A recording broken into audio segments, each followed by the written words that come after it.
Todo se derrumbó con un solo puñetazo. Una década de confianza, rota en un instante de rabia ciega. Y todo porque intenté salvar a mi hermano de la mujer que pretendía arruinarle. Soy Javier, estoy en mis 30 y tantos. Mi hermano mayor es Carlos. Él es unos años mayor que yo. Crecimos en un barrio residencial de Valencia. No éramos esos hermanos unidos que lo comparten todo, pero tampoco éramos rivales. Éramos simplemente hermanos. Nos veíamos en las cenas familiares, en Navidad, en los cumpleaños de los primos, y a veces quedábamos para tomar una cerveza o ver un partido de fútbol en algún bar del centro. Nuestros padres, Elena y Ricardo, siguen juntos, viviendo en la misma casa donde nos criamos. Tenemos una familia numerosa por la zona, tíos, tías, primos. Las reuniones son frecuentes y bulliciosas. Carlos comenzó a salir con Claudia aproximadamente 2 años antes de comprometerse. Cuando la conocí, me pareció correcta. Era amable en las cenas, sonreía mucho, tenía un trabajo estable en una inmobiliaria y parecía hacer feliz a Carlos. A mis padres les cayó bien desde el principio, mi madre siempre decía que parecía muy centrada. Anunciaron su compromiso unos 9 meses antes de la boda, y la noticia fue recibida con alegría por todos. Carlos siempre ha sido extremadamente prudente con el dinero. Desde que empezó a trabajar como ingeniero, su obsesión fue ahorrar. Tenía un plan muy claro que me había contado en varias ocasiones. Quería juntar 50.000 euros para dar una entrada sustancial para un ático con vistas al mar que llevaba años mirando. Esa cantidad estaba metida en una cuenta de ahorros específica, una de esas que te dan un poco más de intereses, y a la que no tocaba jamás. La primera señal de alarma surgió un par de meses después del anuncio del compromiso. Fue durante una paellada en casa de nuestros padres. La casa estaba llena de gente, el ruido era ensordecedor. Yo había salido al jardín trasero para coger un poco de aire fresco y, al pasar cerca de la ventana abierta del salón, escuché la voz de Claudia. Estaba hablando por teléfono. No pude oír la conversación completa, pero sí fragmentos que me hicieron quedarme paralizado. Sí, los 50.000. Dijo ella con un tono bajo pero claro. No es momento, hay que moverlo ya. Hubo una pausa y luego una risita seca, casi burlona. Cripto, por supuesto. Es lo más seguro. Con lo despistado que es con esas cosas, no se dará ni cuenta en meses. El corazón me dio un vuelco. 50.000. La misma cantidad que Carlos tenía ahorrada. ¿Moverlo? Cripto. La forma en que lo dijo no sonaba a una inversión conjunta, sino a algo clandestino. Terminó la conversación con un, es para nuestro futuro, tranquilo, pero la risa y el tono general sonaban a que ese nuestro no incluía a mi hermano. Durante la semana siguiente, intenté sonsacar a Carlos. Quedé con él para cenar y, con cuidado, le pregunté por el ático, por sus ahorros. Su reacción fue extraña. Se puso a la defensiva al instante. Todo va bien, Javi. El dinero está donde tiene que estar, dijo, cortante, algo completamente inusual en él, que siempre disfrutaba contándome sus progresos. Empecé a fijarme más. Claudia había aparecido con un bolso de diseño nuevo que no parecía una réplica. También se había ido un fin de semana a un balneario de lujo con unas amigas, un plan que surgió de repente y que, sin duda, costaba un dineral. Por separado, no era nada. Pero unido a lo que había oído, formaba un cuadro preocupante. Sentí que no podía quedarme callado. Lo llamé y le pedí que nos viéramos en un lugar tranquilo, una cafetería alejada del bullicio. Allí, me armé de valor y le conté lo que había escuchado. Se lo dije con calma, sin acusaciones directas, explicándole que estaba preocupado por él. Carlos, escuché a Claudia hablar de 50.000 euros. Mencionó mover el dinero y meterlo en cripto. Dijo que no te darías cuenta en meses. Su rostro se ensombreció al instante. ¿Qué estás insinuando, Javier? ¿Qué Claudia me está robando? No lo sé, pero es mucha coincidencia. Solo te pido que revises tu cuenta, que compruebes que todo está bien. La reacción fue violenta. ¿Estás loco? ¿Crees que soy idiota? Claudia me lo cuenta todo. Es la mujer de mi vida. ¿Estás celoso? ¿Es eso? Celoso porque yo he encontrado a alguien y me caso y tú sigues solo. Intenté razonar, mencioné el bolso y el viaje. Solo compruébalo, por favor. Por tu paz mental. Mi paz mental sería que dejaras de inventar historias sobre mi futura mujer, espetó, levantándose. Déjalo estar, Javi. O lo dejamos estar, o esto se acaba aquí. Fue inútil. Lo intenté de nuevo unos días después por mensaje, con más cuidado. Su respuesta fue breve y gélida: déjalo. Estás equivocado. A partir de ese momento, una grieta se abrió entre nosotros. Sus llamadas se espaciaron, nuestras conversaciones se volvieron cortas, formales, como si fuéramos dos conocidos distantes. La tensión era palpable. Sabía que la fiesta de compromiso se acercaba. Sería un evento grande, en un restaurante a las afueras, con toda la familia y los amigos. La idea de que Carlos se casara con alguien en quien yo no confiaba, con la sospecha de que le había robado una fortuna, me carcomía por dentro. Sentía que era mi deber como su hermano, mi obligación moral, evitar que cometiera un error catastrófico. La víspera de la fiesta, mis padres me llamaron. Javi, por favor, sé bueno. No montes escenas. Es su noche, me rogó mi madre. Esa súplica solo aumentó el peso sobre mis hombros. La fiesta era espléndida. El restaurante estaba decorado con luces y flores. Carlos y Claudia paseaban radiantes, recibiendo felicitaciones. Los veía reír y mi estómago se encogía. Verlo tan feliz, tan ajeno al peligro, con Claudia a su lado sonriendo con esa falsedad que solo yo parecía percibir, se volvió insoportable. El momento de los discursos llegó y pasó. La gente bebía y bailaba. Yo, con un nudo en la garganta y las manos sudorosas, sentía que el tiempo se agotaba. Hablar con él en privado había sido inútil. Mi desesperación me llevó a una decisión terrible y radical. Si no quería escucharme a solas, tendría que escucharme delante de todos. Quizás la presión, la vergüenza, haría que Claudia se delatara o que Carlos, por fin, abriera los ojos.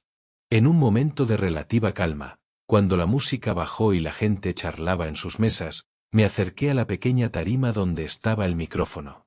Con el corazón latiéndome con fuerza en el pecho, lo cogí. Hola a todos. Por si alguien no me conoce, soy Javier, el hermano de Carlos. El murmullo de la sala se apagó. Todas las miradas se clavaron en mí.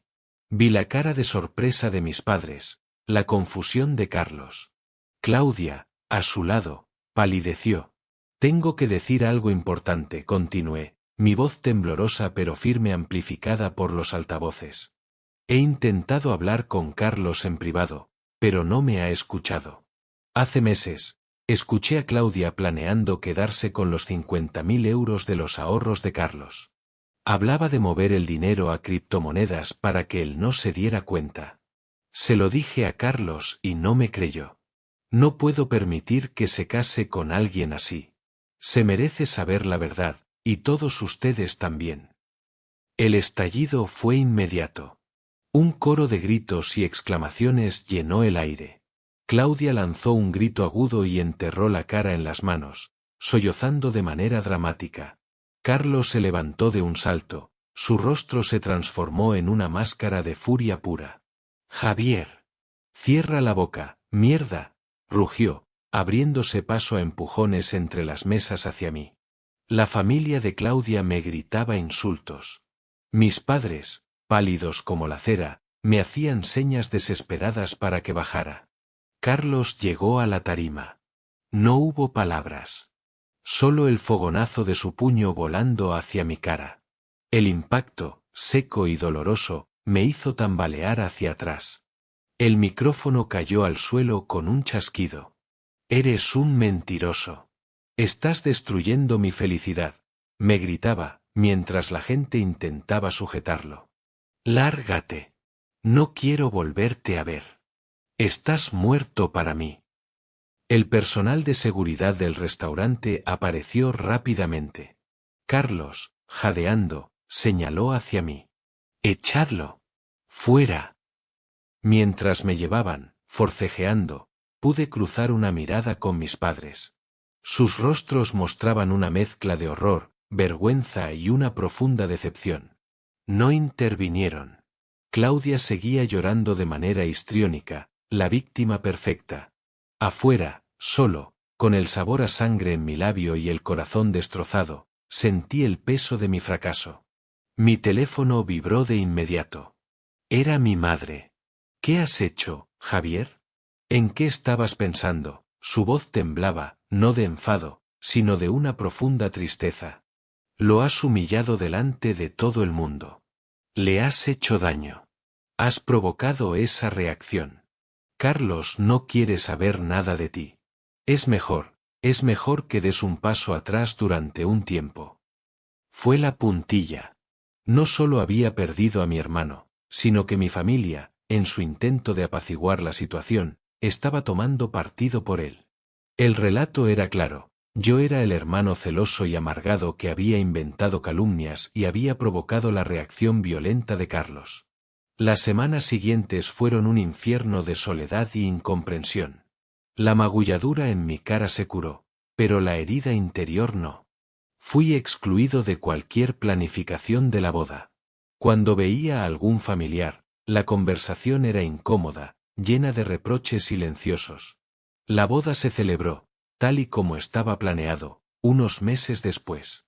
Yo no recibí invitación. Me quedé en casa, imaginando la celebración, sintiéndome un paria. Mi vida continuó. Me enfoqué en mi trabajo como diseñador gráfico y en mis amigos, que fueron un gran apoyo. Mi relación con mis padres se volvió frágil y distante, evitando cuidadosamente cualquier mención a Carlos o Claudia. Ellos me daban noticias vagas y breves, que si se habían ido de luna de miel a Grecia, que si se habían instalado en un piso de alquiler. Nada que sugiriera problemas. Así pasó más de un año. 1 año y medio desde aquel puñetazo en la fiesta. Entonces, las cosas empezaron a cambiar. Mi madre comenzó a sonar diferente por teléfono. Más preocupada. Mencionó, con cautela, que Carlos parecía estresado, que había discutido con Claudia. Luego, unas semanas después, me llamó, y esta vez su voz estaba quebrada por la emoción. Javier, es Carlos. Ha habido un desastre.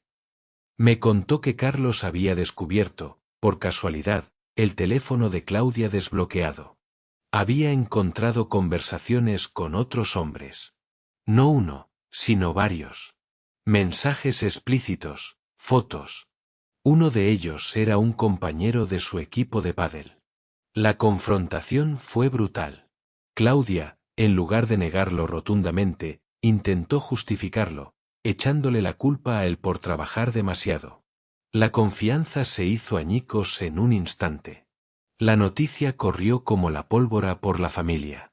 Ahora el foco estaba en la infidelidad, en la mentira descarada.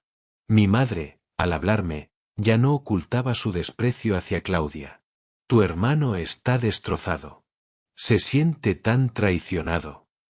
Sus palabras tenían un nuevo matiz, un deje de arrepentimiento por no haber considerado, siquiera un momento, mi advertencia inicial sobre su carácter.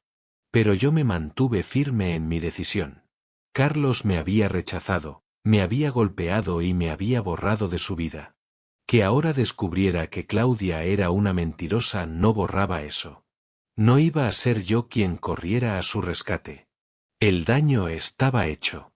Observé desde la distancia cómo su matrimonio se desintegraba. Claudia se mudó de su piso a las pocas semanas. Los rumores decían que Carlos estaba hundido, no solo por la traición, sino por la humillación de haber defendido a capa y espada a alguien que lo trataba con tan poco respeto. Fue en ese contexto de caos y desmoronamiento, casi 1 año y medio después de la fiesta de compromiso, cuando ocurrió lo inesperado. Mi teléfono sonó una tarde. En la pantalla aparecía el nombre que no veía desde hacía una eternidad: Carlos. Lo dejé sonar un par de veces, con el pulso acelerado. Finalmente, deslicé el dedo para responder. Hola. Al otro lado, solo silencio durante unos segundos. Luego, una voz ronca, quebrada, que ya no era la del hombre seguro y enfadado de la fiesta. Javi, soy yo. Lo sé, respondí, fríamente. Tengo que hablar contigo. Tragó saliva.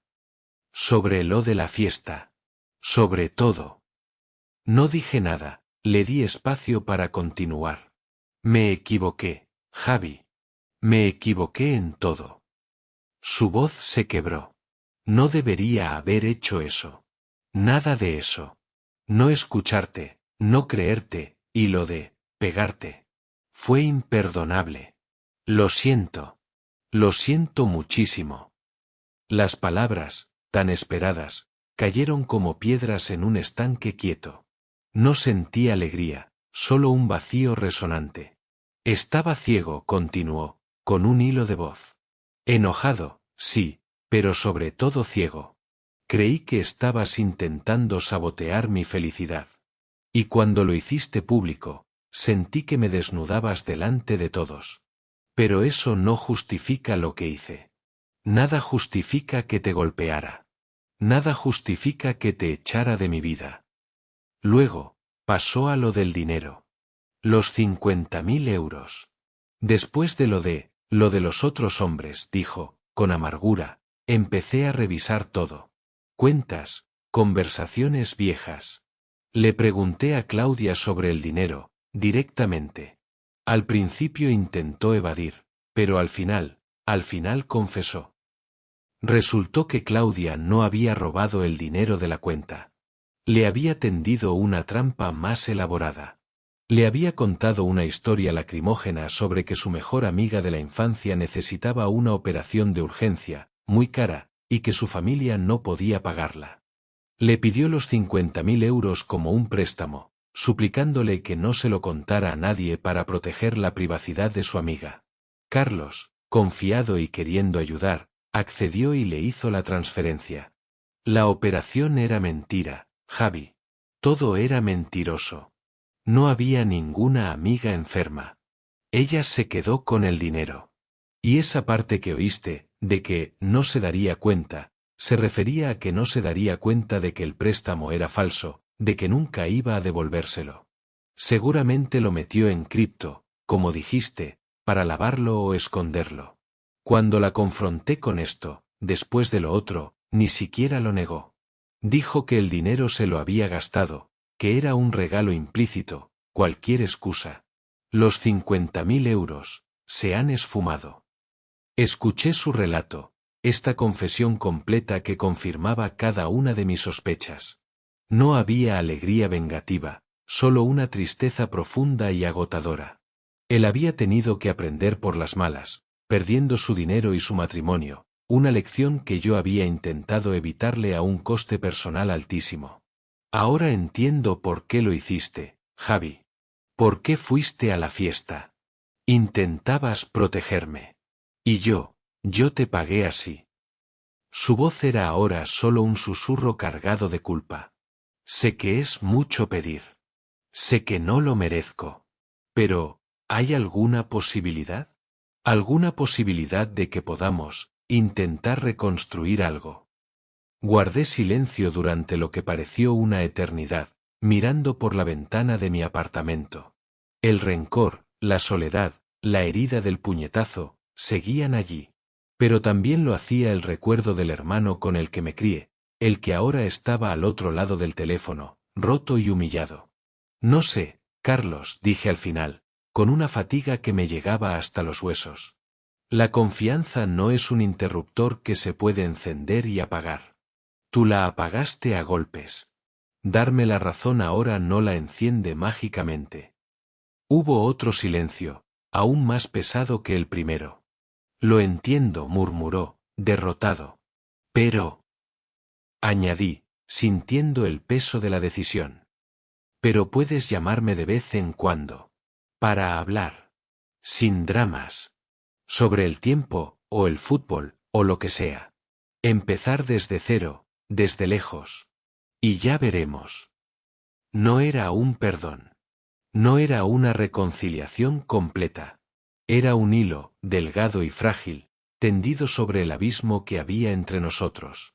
Un primer paso, titubeante y lleno de cicatrices, en un camino que, tal vez, con el tiempo, pudiera llevarnos a un lugar donde el recuerdo de un puñetazo no fuera lo único que nos uniera.